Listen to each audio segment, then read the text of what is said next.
아버지까지 해야 되겠나 하니까 이 가문 혼자. 이 남자가 뚜개질을 했다는 말을 처음 듣게 되었습니다. 조국에 부담을 주는 인간이 아니라 보탬을 주는 사람이 되고 싶었습니다. 크든 작든 그것이 조국의 보탬이 되는 일을 했을 때 우리 사회에 사는 사람이라면 어려운 사람을 도와주는 것이 응당한 일. 예지를 학교에 보내자니 잘 굳지 못하는 딸의 종상이 나라의 재부를 하나둘 누리는 사람이 따로 있고 아마 이들의 숨은 노력이 없었다면 군당하는 자취를 감추게 됐을 것이고 저국의 방방곡곡으로 계속 이어지는 우리의 취재길입니다. 그 길에서 우리는 저국을 받드는 이 나라 국민들의 깨끗한 양심과 헌신에 대한 이야기를 자주 들을 수 있었습니다.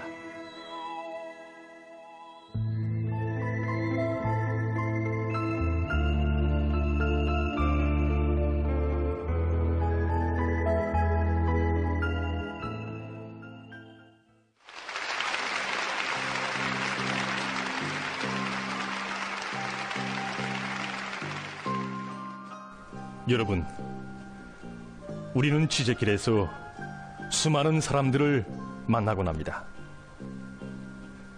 그들의 직업과 나이도 다르고 또 그들이 하는 이야기도 서로 다르지만 그 속에는 맥박치는 하나의 열망이 있습니다. 바로 그것은 조국이 바라는 것이라면 그 어떤 곳이든 자신의 번돈으로 자기의 일감으로 스스로 떠맡아 하는 이 나라 평범한 국민들의 아름다운 마음이었습니다. 그럼 취재길에서 만난 사람들에 대한 이야기를 계속해서 펼치겠습니다. 저는 취재길에서 많은 사람들을 만나게 됩니다. 하지만 그 얼마 전에 그 집 벽면에 공원 꾸리기 전경도를 붙여놓고 하루도 아니고 1년 12달, 아니 수년 동안 고리와 마을을 아름답게 갖고 가고 있는 한 노인을 취재하면서 정말 그 감동을 금할 수 없었습니다.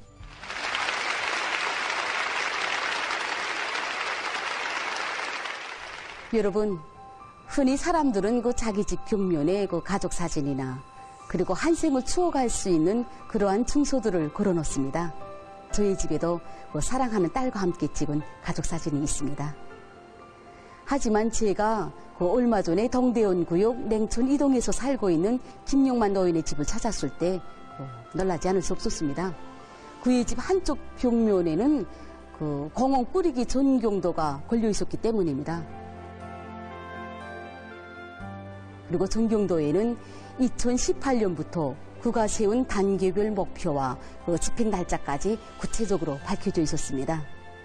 그래서 저는 그와 함께 그가 관리하고 있는 그 수백 미터나 되는 그 냉천 이동의 그 도로 주변과 울림 녹지 구간들을 돌아봤습니다. 거기에는 그 갖가지 과일 나무들과 지피 식물들이 보기 좋게 그 단장돼 있었는데 정말 그 전문 화초 관리원도 아니고 원림 전문가도 아닌 70살 노인이 해놨다고 하기에는 정말 믿기 어려운 정도였습니다. 사실 김용만 노인은 온환 송기간의 그 중요 직책에서 사업하다가 연로부장을 받고 집에 들어왔습니다. 그때가 지금으로부터 6년 전인 2018년이었습니다. 그때 그 아내와 아들, 딸들은 김용만 노인에게 이제는 그 손자, 손녀들을 거느리고 산보도 하고 휴식도 하면서 푹 쉬라고 그의 손에 그 요양권이며 낚시도구도 안겨주었다고 합니다.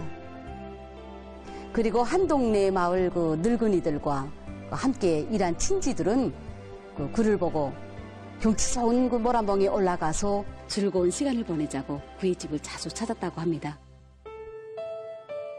그때 김용만 노인은 가정에 간수하고 있는 한 콘의 부피 두터운 기록장을 깊은 감회 속에 펼쳐보았습니다.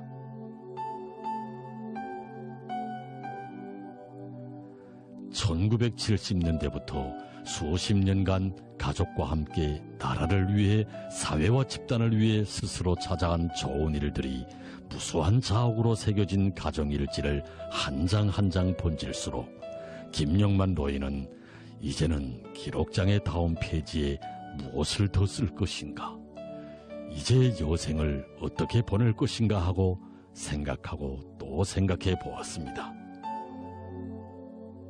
사실 충송의 가정일지가 생겨나게 된 데는 사연이 있었습니다. 1977년 11월 김용만 동지는 군사복무의 나날 조선인민군 제7차 선동원대에 참가해서 위대한 수령님을 몸 가까이 배우는 남다른 영광을 지니게 되었습니다. 그때 몸소 대장에 나오시어 모범 군인들 앞에서 인생의 좌명이 될 뜻깊은 연설도 하시고 그들과 함께 기념사진도 찍어주시는 위대한 수령님을 우러르면서 그는 한생 당과 조국을 위한 보답의 길만을 걸어갈 굳은 맹세를 다지었다고 합니다. 이렇게 돼서 제대된 후 그의 가정에는 충송의 가정일지가 생겨나게 되었고 율로보장을 받을 때까지 수십 년간 그 가정일지에는 아름다운 생애 자업들이 무수히 새겨지게 되었습니다. 누가 퇴직한 다음에 김용만 노인에게 도로 주변에 나무를 심고 가꾸라고 시킨 사람도 권고한 사람도 없었습니다. 제가 어떻게 돼서 율로보장을 받은 다음에 이런 일을 하게 됐는가 물었더니 그는 인간의 육체에는 로세가 있을 수 있어도 당을 받드는 마음에는 순간도 공백이 있어서는 안 된다는 그러한 당적 양심, 국민적 자각이 자기로 하여금 스스로 이 길을 걷게 했다고 말하는 것이었습니다.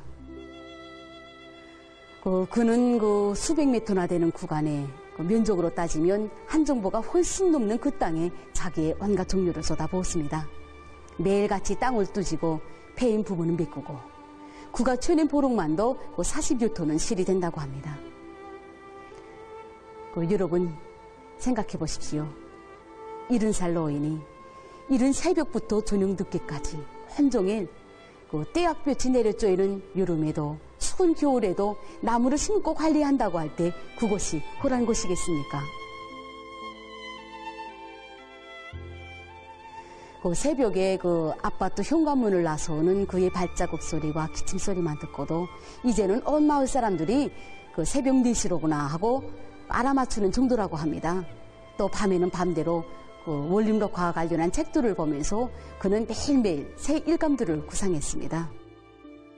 제가 김용만 노인에게 이제는 마을 사람들과 전문 관리원들한테 하던 일을 맡기고 쉬어야 되지 않겠나 하고 물었더니 그는 정말 몸도 이전 같지 않고 힘들 때가 많다. 하지만 그때마다 경의하는 청비서 동지께서 자기에게 안겨주신 믿음을 생각하면 힘들어서 주저앉았다가도 다시 일어서곤 한다고 말하는 것이었습니다. 우리 냉천이동 1지구, 2지구 땅을 한정모나 넘게 있지만 이 아버지가 다 자기 뼈심을 들여가지고 하나하나 다 심어놔서 이렇게 풍치수려한.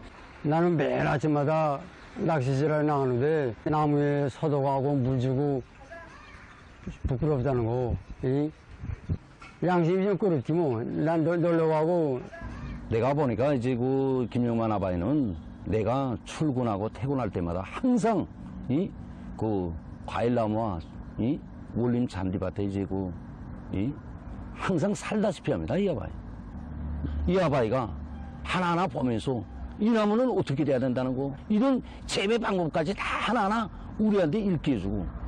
용만 아버님은 현재까지 왕밤나무와 단나무를 비롯해서 구하기 힘든 이런 귀한 나무들을 구해가지고 우리 사족지를 더 푸른 숲 우거진 황금산 범은산을 만들기 위해서 정말 자기뿐 아니라 자기 자식, 손자들까지 여기 문수봉사학지 푸른 숲을 갖고 가는데 자기 액션을 바치도록 이끌어왔습니다.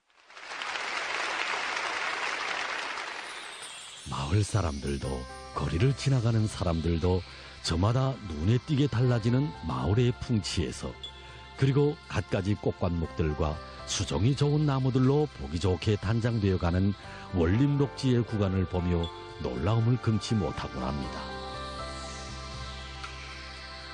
언젠가는 송화지구에 대한 현지 지도의 길에 오르시는 경의하는 총비서동지께서 지나가시다가 잠시 꽃향기 속의 피로를 푸시며 기뻐하셨으면 하는 간절한 마음에서 꽃피기 이른 계절에 정성 들여 활짝 피운 꽃들을 도로 주변의 화단에 정이 옮겨 심었다는 김용만 노인이었습니다.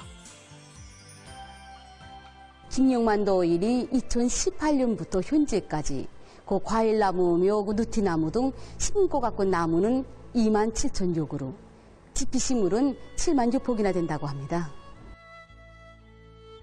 이뿐이 아니었습니다. 그는 그 수도의 여러 단위들에 그 자기가 직접 심어 키우고 또 그 멀리 지방에까지 가서 마련한 그 15만 요구르의 그 수종이 좋은 나무 모두를 직접 넘겨주고 자기가 알고 있는 원림 녹화 방법들도 하나하나 알려주었습니다. 실제 저희 영감은 불치병으로 오래 살지 못한다는 진단을 받고 들어온 몸입니다. 얼마 남지 않은 생을 마음 편히 쉬라고 자식들이나 제가 권고했지만 한 정보가 넘는 잔디밭을 가꾸겠다고 할 때 생각이 많았습니다. 저녁이면 약을 먹고 통통을 이기나 밤을 새기고 새벽이면 나도 모르게 밖에 나가 나무와 잔디를 심곤 하였습니다.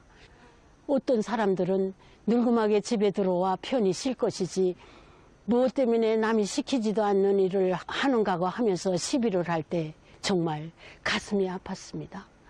온종일 나가 일을 하다 나면 힘이 겨워 잔디밭에 푹 쓰러지고는 일어서지도 걷지도 못하여 온밤 고통으로 밤을 새웠습니다. 어떤 날에는 얼마나 정열적으로 일을 했는지 손에 허미를 진 손을 펴지 못해 안타까웠고, 또 잔디밭과 나무에 살충제와 비료를 줄 때는 열 손가락이 탁 터져 정말 이 광경을 볼 때 그래서 영감 하지 말라마, 눈감이 하나면 할 사람이 없을까봐 그러니 간두자 하면서 눈감이 어쩌라고 지고 엉엉 울기까지 했습니다. 헌데 저희 눈감은 눈물이 글썽해서 너친네 내 마음을 모르나 우리 원수님께서 나를 일꾼으로 내세워주고 키워줬는데 그 운덕에 보답하려면 일을 해야지 않겠나, 집에 들어왔는데 무엇으로 보답하겠나 하면서 몸이 아프지만 스스로 일감을 찾아서 나라에 보탬되는 일을 조금이라도 하겠다고 하면서 말을 하곤 하였습니다.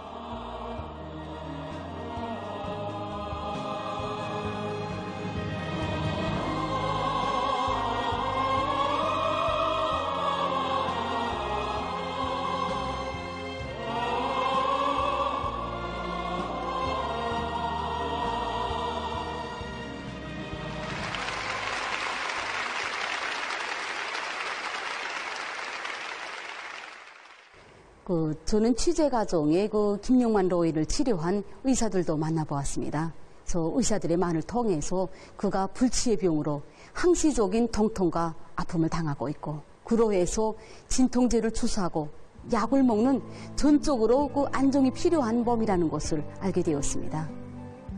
그런 송송한 몸도 아닌 불편한 몸을 가지고 매일같이 스스로 험한 일을 찾아 한다고 할 때 그것이 얼마나 힘든 것인가 하는 것을 여러분들도 짐작할 수 있을 것입니다.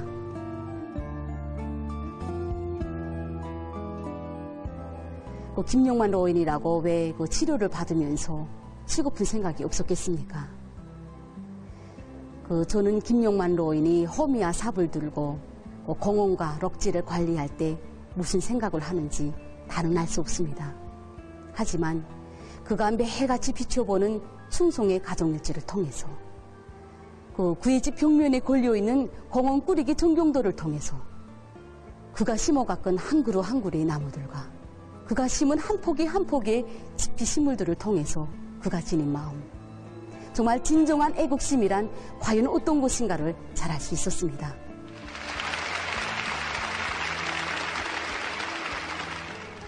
저는 새세대 당원입니다. 김용만 동지의 모습 앞에서, 오랜 노당원의 모습 앞에서 저도 과연 한 생을 변함없이 당을 위해, 조국을 위해 살 수 있을까 생각해 보았습니다. 그럴수록 그 앞에 절로 머리가 숙여짐을 금할 수 없습니다.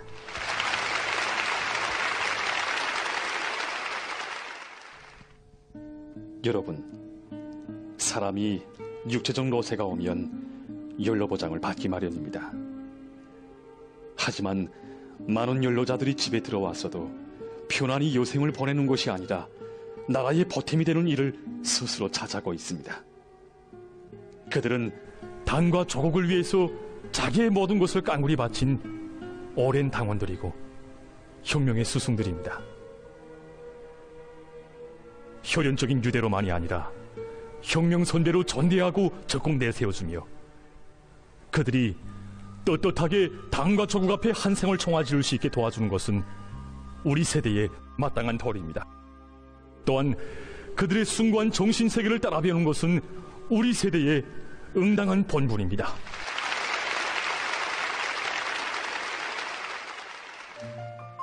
여기 평안남도 운산군 수계리에는 절임 작업반을 꾸릴 곳을 발기하고 지난 10년간 이 빈터나 다름이 없었던 이곳에 양묘장, 수경언실, 축사 등을 비롯해서 나무 모들을 키우는 데 필요한 이런 시설들을 갖추어 놓고 이 주변 산들에 단나무, 비타민 나무를 비롯해서 유용한 나무들을 심고 갖고 온 한 요송이 있었습니다.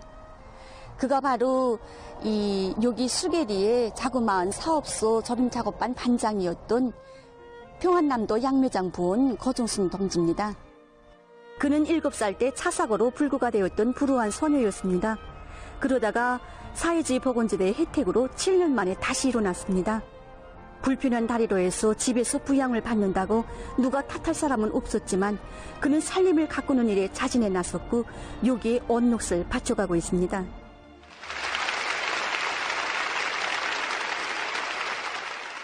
여기 모인 분들 가운데 전화번호 8199가 무슨 번호인지 알고 계시는 분들이 계십니까?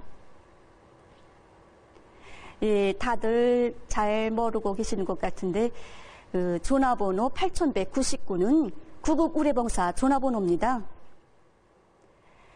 예방의학을 앞세우는 우리나라 사회주의 보건제도의 혜택 속에서 누구나 병을 미리 예방하다 보니 아마 이 전화번호를 모를 수밖에 없을 것입니다. 이렇게 누구나 예사롭게 대하는 이 전화번호가 가정부양으로 있던 한 여성의 그 생활 방식에서 국적인 변화를 가져오리라고는 그 누구도 생각지 못했습니다. 언젠가 그 평양에 출장을 올라왔던 거종순 동지는 심한 통통을 참으면서 가까스로 이 전화번호를 눌렀습니다. 즉시 구급차가 달려왔습니다. 제가 이렇게 말로만 듣던 평양산원에 이렇게 텔레비만 봐오던 평양산원에 입원하게 되었습니다.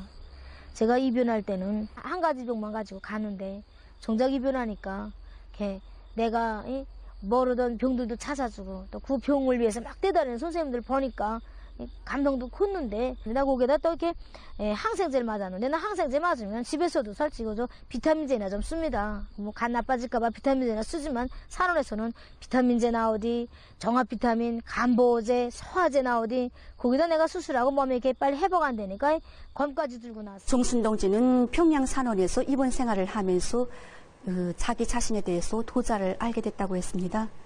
그러면서 우리 유송들 모두가 친종집이라고 종담아 부르는 평양 산원에 대해서 말로만 들어오다가 자기가 직접 입원 생활을 하고 보니까 나라에서 우리 유송들을 얼마나 존중하고 우대하는지 또 나라의 혜택이 얼마나 큰가에 대해서 다는 모르고 살아왔다고 얘기하는 것이었습니다.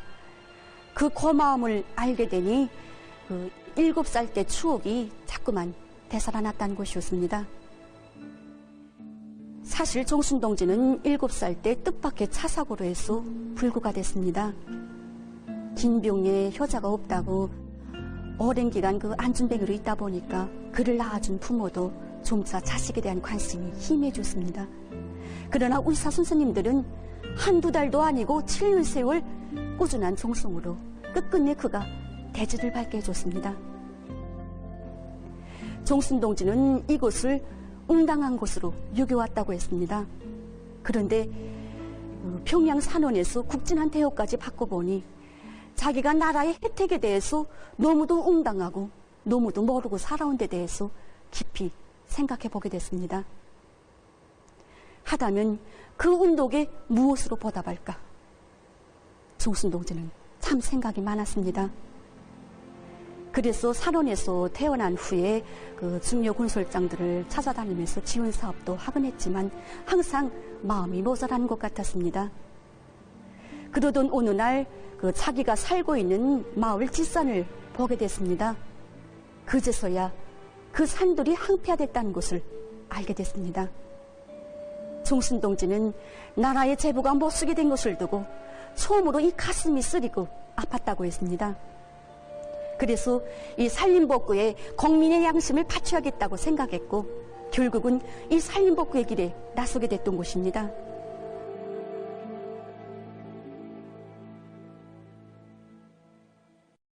이 사진은 그 거종순 동지의 딸 내용이가 2살 때 찍은 사진입니다. 이 내용이가 이제는 소학교 학생이 됐습니다. 제가 그 며칠 동안 함께 지내면서 보니까 이 내용이에 대한 종순 동지의 사랑이 참 국진했습니다. 알고 보니 이 내용이는 그 종순 동지가 결혼 후 10년 만에 안아보는 자식이었던 것입니다. 그러니 왜 곱지 않았겠습니까? 그런데 그 작업반 사람들이 그 내용이를 보고 바구니 안에서 자란 아이라고 하는 것이었습니다. 전 그 고종순 동지에게 그 사연을 물어봤습니다. 그랬더니 그 종순 동지가 그 내용이가 아기 때 이 바구니 안에서 자랐다는 것이었습니다. 그래서 산에서 나무를 심고 가꿔야겠는데 아이에게 조줄모기로 하루에도 여러 번이나 그 산에서 타가소까지 오고 가자니 그 시간이 아까웠다는 것이었습니다. 그래서 생각던 끝에 그 태어난 지 몇 달밖에 안 되는 내용이를 이 포단에 쌓아 바구니에 넣고 산에서 키웠다는 것이었습니다. 이 이야기를 하는 종순동지의 눈에서는 눈물이 흘러내렸습니다. 그처럼 강인한 여성이었지만 그도 역시 모성애를 지닌 어머니였던 것입니다. 종순동무가 내용이를 무척 사랑했습니다. 10년 동안 낳지 못한 자식이었으니까 10년 만에 아는 어머니의 기쁨이 있지 않습니까? 그런데 종순동무는 그 기쁨을 누릴 적이 없이 이 나무 심어놓은 나무에 그 리용이한테 쏟아놓을 종을 깡그리 나무에 바쳤습니다. 그러니까 내가 와서 보면 혼자서 나만 오면 목을 붙들고 그놈마 순천에 갈까? 종순 여성의 어린 딸에는 자기 일기장에 이런 글도 남겼습니다. 오늘은 비가 왔다. 어머니가 사준 새 비옷을 입고 학교로 가는 내 마음은 즐겁지 않았다. 그것은 비 오는 오늘도 어머니는 불편한 다리로 산을 오르내리며 나무들을 관리하기 때문이다. 비가 오면 나무들이 흙이 씻기지는 않는지, 빗바람에 넘어간 나무는 없는지, 오늘도 내리는 비를 다 맞으며 산에 계실 어머니를 생각하니 몹시 보고 싶었다. 저는 그 종순 동지를 취재하면서 그의 남다른 기질에 탐복했습니다. 그 차 사고를 당해서 그 종순 동지의 발은 온통 이식한 자리였는데 정말 그때로부터 수십 년 세월이 지났지만은 이 종순 동지가 너무 일밖에 모르면서 무리하게 걸었던 탓인지 그 상처가 아물 새가 없었습니다. 그러나 그는 그 발로 수십 리길이나 되는 산길을 매일과 같이 오르고 내렸습니다. 그는 하고 싶은 일, 꼭 하겠다고 결심한 일은 무조건 해내고야만은 이악한 여성이었습니다. 바로 그래서 그 내용에게 다 주지 못한 종, 아니 그보다 더한 종으로 애어린 한 그루 한 그루를 가슴에 품어안고 키웠습니다. 이제 웬만한 사람 같으면 엄두도 못 내갔습니다. 나 같아도 아유 이 자리 가지고 놀아도 돼가는데 설계도문을 보니까 작업반이 2층으로 설계돼 있지. 거기다 무슨 양호장, 축사, 수경원실 뭘 잔뜩 부대 설비들이 많았습니다. 그래서 내가 건설을 못 해봤지. 이거 건설하려면 숱한 자금 노력이 드는데 다 안 해봤나? 기자는 지금까지 취재하면서 많은 여성 일꾼들도 만나보고 그들의 정신과 풍모에 대해서 탐복한 적이 한두 번이 아니었습니다. 하지만 이렇게 어려운 속에서 불편한 몸으로 산발을 타고 정열이 넘쳐있는 여성은 처음 봤다고 했습니다. 동네와 사업소 그리고 그를 알고 있는 주변 사람들도 정순 여성이 7살 때 불구가 됐다가 다시 일어났기 때문에 의지가 굳세고 강인한 여성으로만 알고 있었습니다. 그러나 기자는 정순 동지를 취재하면서 이 여성이야말로 남들보다 눈물도 많고 걱정도 많으며 제일 마음이 약한 그런 여성이라는 것을 알게 됐습니다. 그도 여성으로서 엄마를 기다리다 잠든 딸애를 보며 눈물을 흘렸고 자국 반원들 생활 걱정 때문에 무수한 밤들을 지새웠으며 반원들에게 강한 요구성을 제기한 것이 가슴에 내려가지 않아 혼자서 눈물도 지었습니다. 우리의 주인공 거정순 동지가 바로 이런 여성이었습니다.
저는 정순 동지와 함께 지낸 그 기간을 잊을 수 없습니다.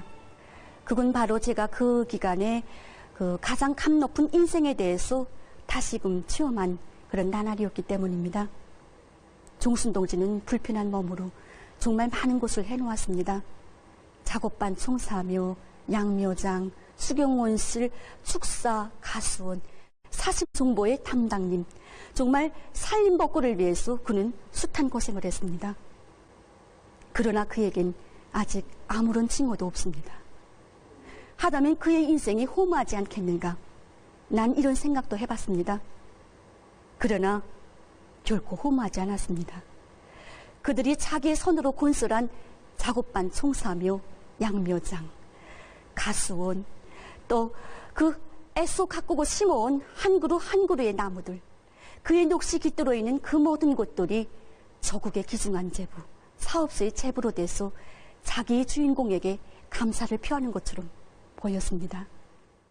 이것이 저국이 주는, 그가 창조한 창조물들이 그에게 주는 가장 감 높은 평가가 아니겠습니까?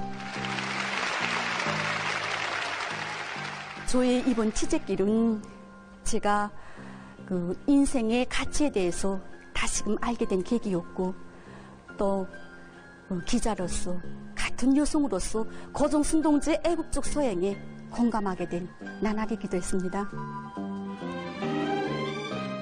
저는 오늘 이 자리에서 우리의 주인공 거정순 동지와 또 그처럼 저국의 방방곡곡에서 애국과 혼신의 길을 이어가고 있는 이 나라의 수많은 여성들에게도 경의를 표하고 싶습니다.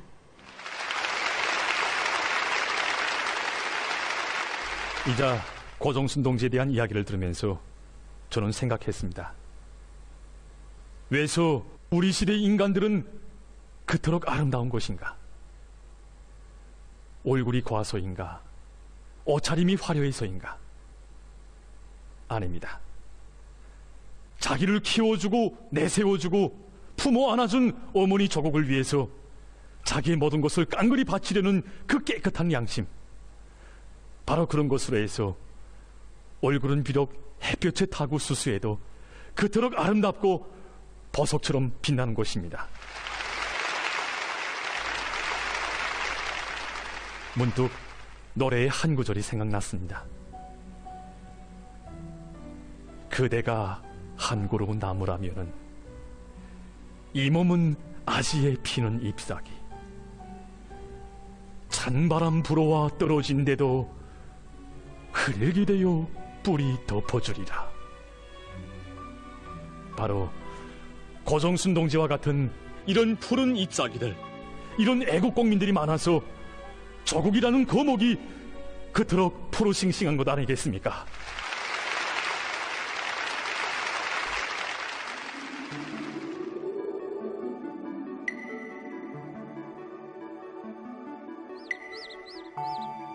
평안남도 독천시에는 해발 850m인 삼포산이라고 불리우는 산이 있습니다.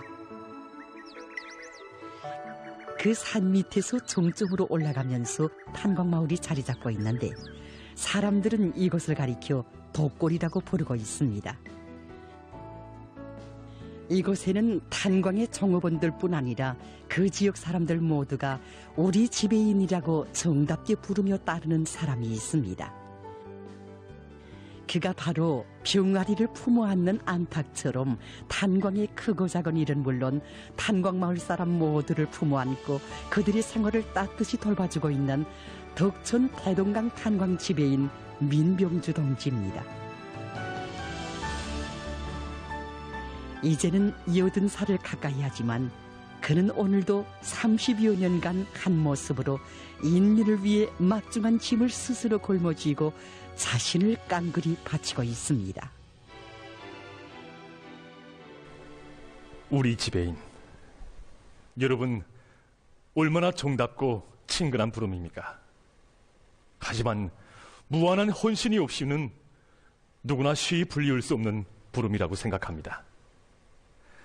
오늘 이 자리에는 민병주 지배인 동지에 대해서 그 누구보다 잘 알고 있는 사람이 참가했습니다. 그가 바로 지금 여기서 촬영을 하고 있는 최영석 책임 촬영가입니다. 그럼 그를 이 무대에서 만나보겠습니다.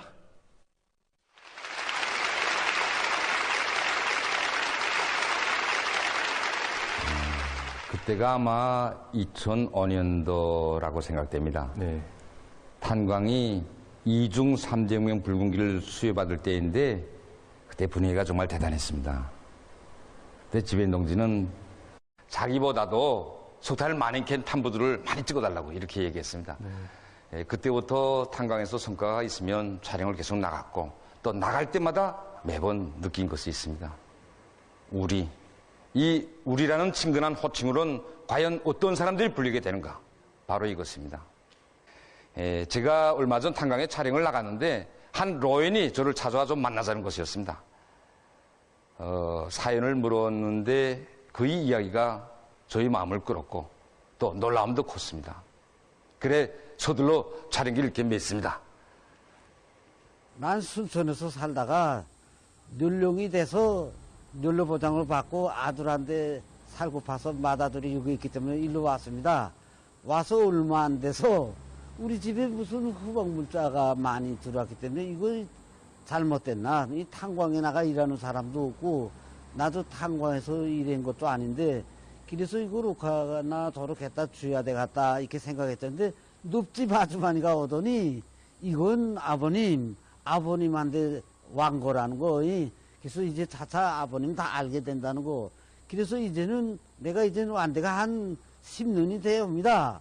그래서 진짜 알고 보니까 그렇게 우리 많이 탄광에서 도와주고 하니까 고향에 온 거가. 이 아바이를 촬영하고 가만 생각해 보니까 저도 참 이해가 되지 않은 것이 있었습니다. 그래서 지배인 동지를 찾아갔습니다. 음문수라는 저에게 지배인 동지는 이렇게 말하는 것이었습니다.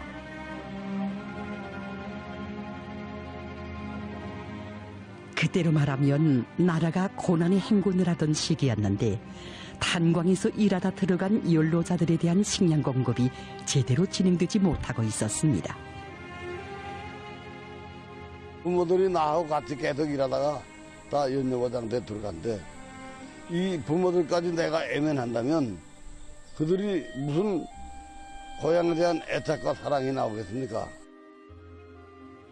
민병주 지배인 동지에게는 탄광마을에 주소를 두고 사는 사람들은 모두가 한 집안 식구였습니다.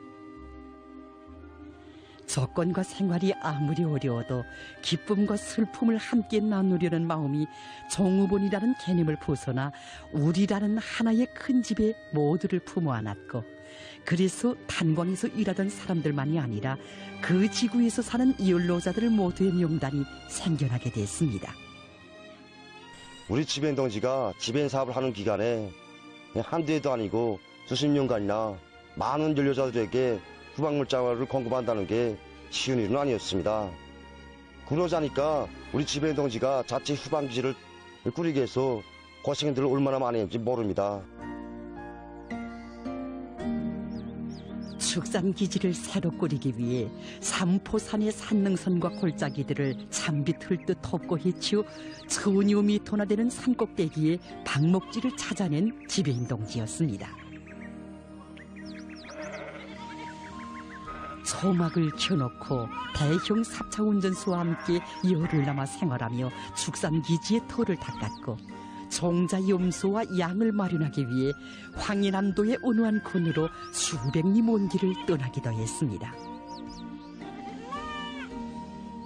그의 피타는 노력으로 삼포산에 탄광의 종합축산기지가 일떠서게 되었고, 종업원이 아닌 종업원 명단이 생겨나 종업원들과 함께 연로자들에 대한 후방 공급 사업이 진행되게 됐습니다. 지배인 동지가 연료자들을 돌봐주는 것은 결코 지배인으로서 체면이나 유지하고 탄부들에게 동정이나 주자는 것은 결코 아니었습니다. 탄광의 개발로부터 오늘에 이르기까지 탄광 마을에 태를 묻고 사는 사람들, 당에서 그처럼 아끼고 사랑하는 탄부들에게 당의 사랑이 더 잘 가닿도록 하려는 그 진심, 자식들을 탄광에 내보낸 부모들이 마음 놓고 살도록 하기 위한 그 진정이 바로 지배인 동지를 하여금 수십 년간 변함없이 이 길을 걷도록 하였던 것입니다. 이렇게 연료자들의 수는 해마다 늘어나 현재는 120여 명 된다고 합니다. 덕천 대동강 탄광은 그리 크지 않은 탄광입니다. 종업원도 300여 명밖에 되지 않습니다. 결국 종업원의 3분의 1에 해당되는 연료자들에 대한 후방 공급 사업을 종업원과 똑같이 30여 년간 해오고 있는 것입니다. 지배인 동지는 그때 다른 것은 몰라도 집안의 웃사람이 편안하고 건강해야 자식들이 맡은 일을 더 잘할 수 있고 나아가서 석탄 생산도 늘어날 수 있다는 것만은 잘 알고 있다. 이렇게 얘기했습니다. 한강에서 일하던 그 지나온 생활이 생생히 다 기억되어 있고, 또 앞으로 우리 탄광이 잘 되길 바라고 그죠. 부모 없는 아이들을 데리다가 제 자식처럼 합숙 생활을 시키면서 방목공으로 이렇게 해가지고 다 돌봐줬습니다. 지배인 사업을 30년 남아 해온 기간에 저희 아버지가 여기 갱장 사업을 했습니다. 그때 제 나이는 11살이었습니다. 그래서 제가 군사고를 마치고 아버지가 섰던 초소에 다시 갱장으로 섰습니다. 또 그 뒤를 이어서 우리 아들까지 역시 탄소선에 섰습니다.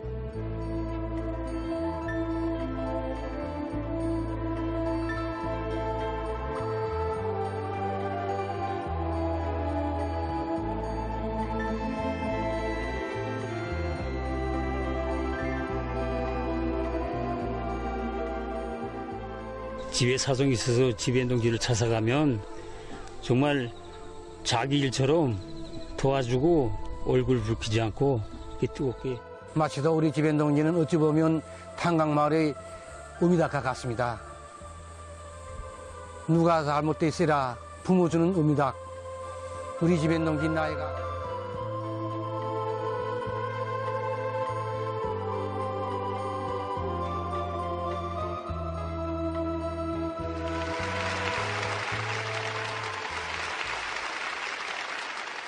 탄광이 3중 300명 불공들 수여받았을 때 제가 지배인 동지한테 이렇게 얘기한 적이 있습니다.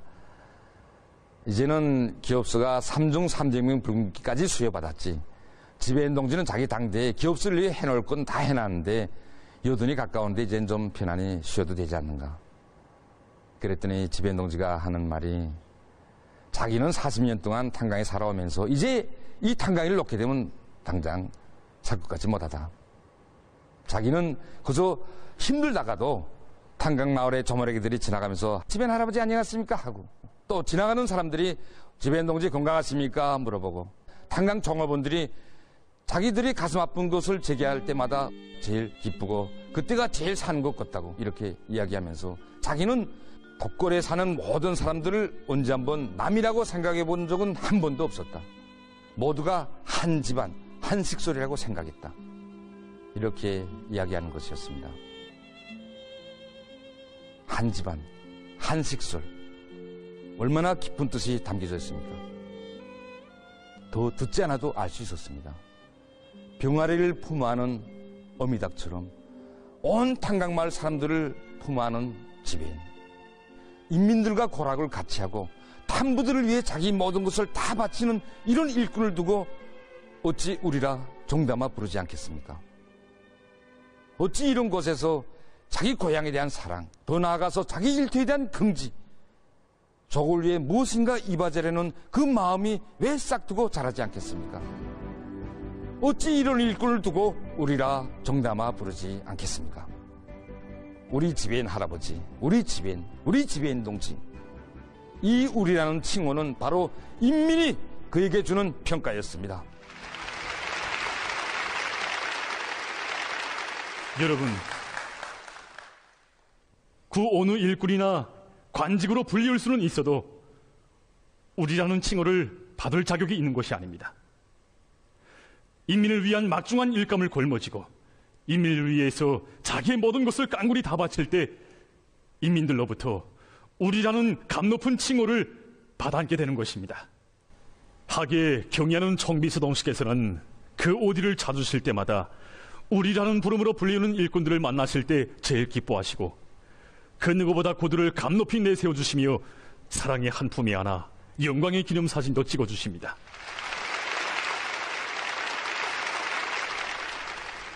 어머니 우리 조국은 여든을 가까이 하는 오늘까지도 탄부들과 고락을 함께하면서 인민들을 위해서 자기의 모든 것을 깡굴이 바치고 있는 민병주 동지에게 사회주의 애국공로자라는 감 높은 칭호도 안겨주었습니다. 네, 그럼 이번에는 배경미 실장의 이야기를 이 무대에서 들어보겠습니다.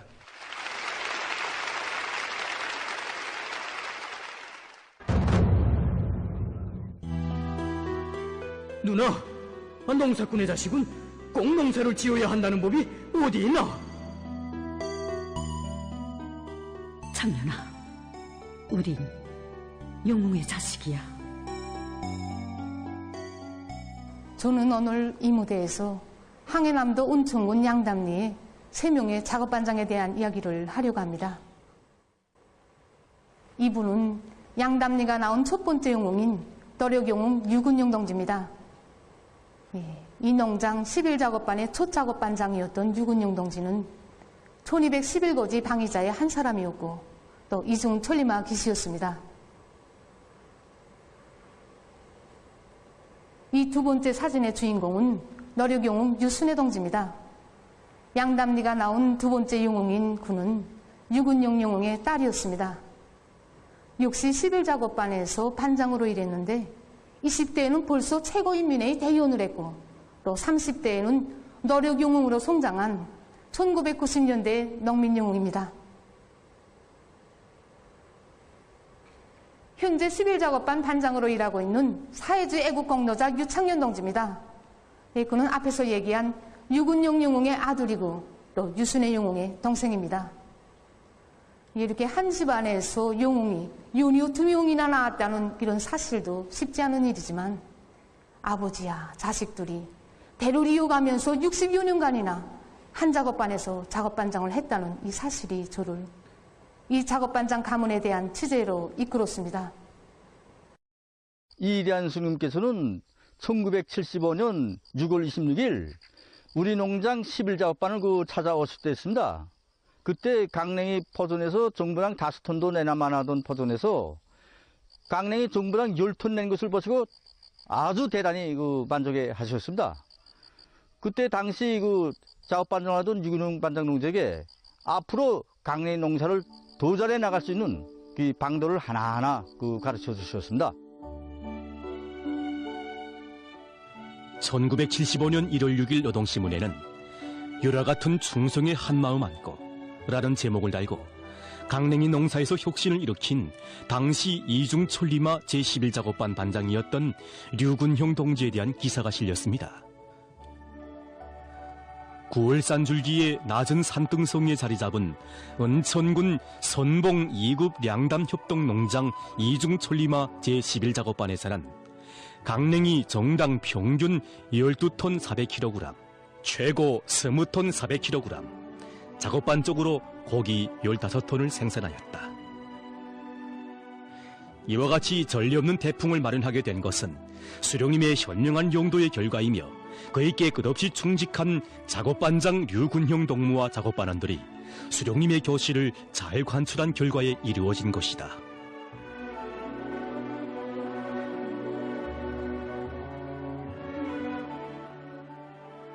아버지에 대한 추억은 크게 없습니다. 내가 어리기도 했지만은 아버지는 그래서 식사할 때도 우리하고 별반 행기 없습니다. 그것도 내 기억에는 아버지가 영웅이라지만 영웅이라다는 건 딱 한 번도 못 봤습니다. 늘상 작업복만 입고 다니고 그래서 포선에서 살다시피 했습니다. 그래서 온 가족이 찍은 사진이 한 장도 없습니다. 량담리 사람들은 오늘도 생생히 기억하고 있었습니다. 빗물에 논두렁이 패여도 제 살점이 떨어져 나가는 것처럼 가슴 아파했고, 외진 곳에 있는 막바지 포전이라고 해서 알뜰히 거두지 않는 쥔답지 못한 일본세에 대해서는 그리도 경멸하곤 했다는 영웅작업반장. 그는 1211고지 방위자의 한 사람이었습니다. 그에게 있어서 작업반의 포전들은 단순한 땅이 아니었습니다. 전하의 용사들의 피가 스며있고 그들의 고귀한 생명과 맞바꾼 귀중한 자기의 살점이었고 생명이었습니다. 노력영웅 칭호를 수여받은 그날에도 사진 한 장 남기지 못하고 떠나간 전우들의 이름을 한 명 한 명 불러보며 차마 앞가슴에 영웅미달을 달지 못했다는 류군형 동지였습니다. 비로소 지킨 이 땅, 원수들이 빼앗으려 했던 소중한 고향 땅이 꺼지도록 풍작을 이루자고 한생을 포전해서 살아온 류군형 영웅은 46살에 바로 그 정든 포전에서 심장의 고동을 멈추었습니다. 그는 전리마 시대가 나온 농민 영웅이었습니다.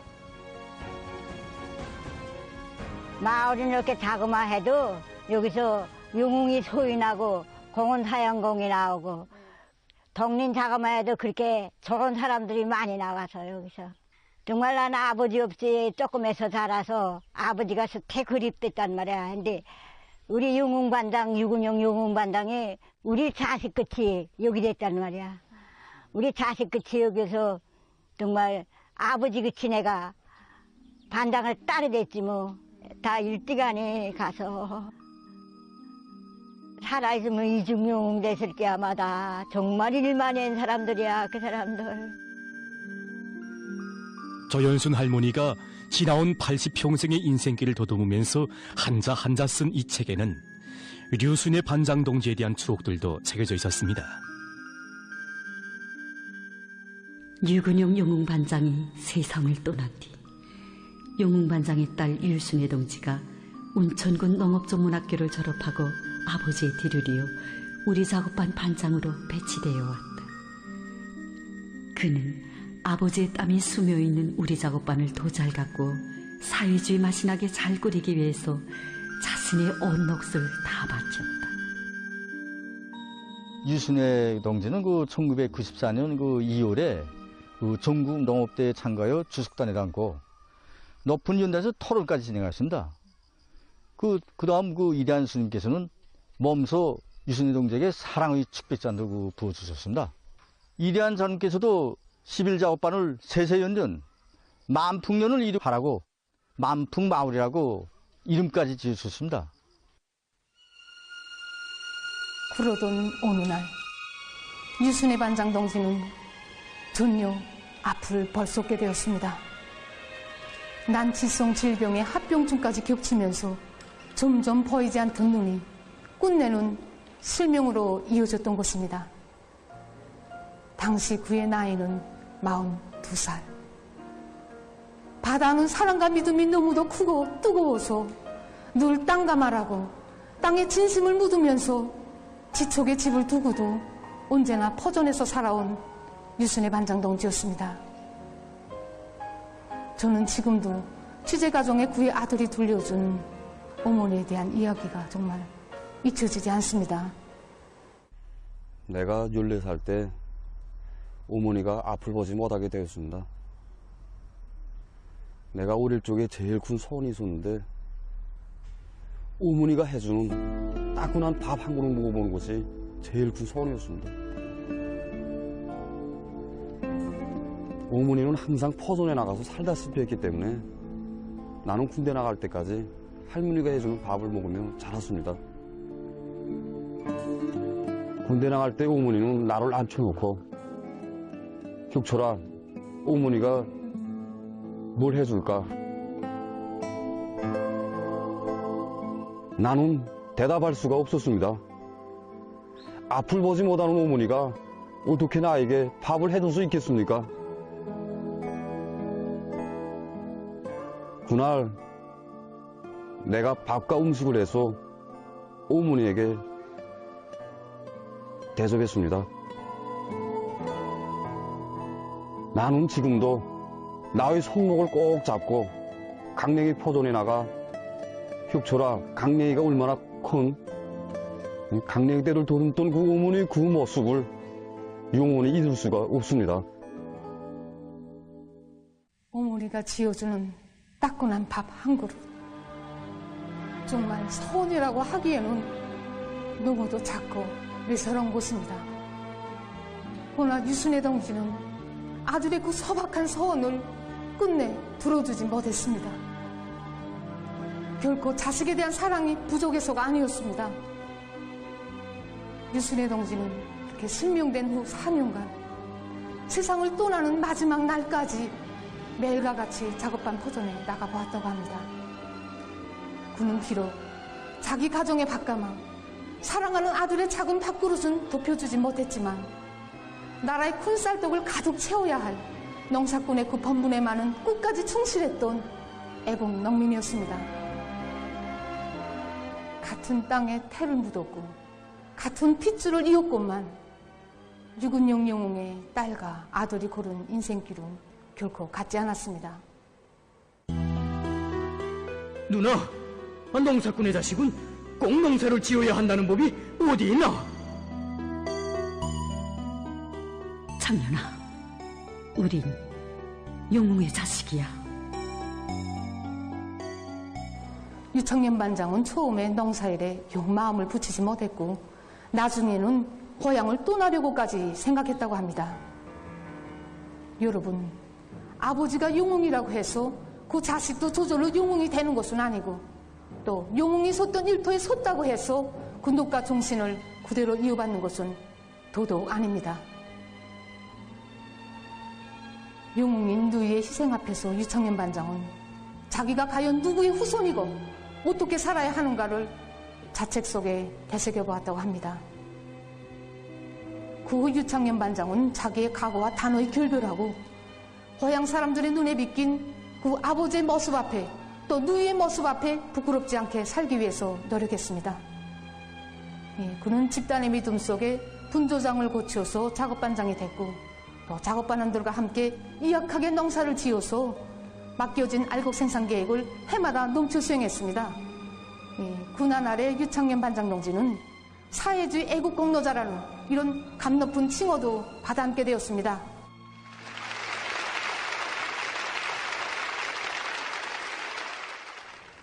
제 이야기의 주인공인 유창년 반장동지는 오늘 이 자리에 오지 못했습니다. 뜻깊은 올해 농사를 결속하는 데서 오늘의 하루 1시가 보통 때의 요를 백날 맞잡이라고 하면서 순간도 작업반을 떠날 수 없다고 했습니다. 여러분, 이 땅의 애국 농민들의 눈과 정신은 이렇게 이어지고 있습니다. 이런 참다운 계승이 있어서 우리의 사회주의 농촌 진지는 더욱 굳건한 것입니다.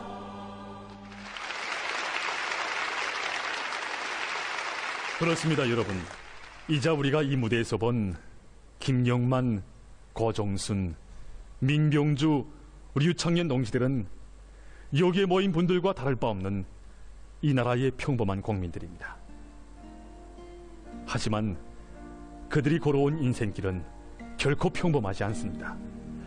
우리 이들처럼 인생의 걸음걸음을 애국으로 수놓읍시다. 나는 조국을 위하여 무엇을 바쳤는가라는 물음에 늘 자신들을 세워보면서 삶의 순간순간을 애국으로 빛내어 나갑시다. 그럼 오늘 우리 무대의 주인공들을 이 무대에서 만나보겠습니다.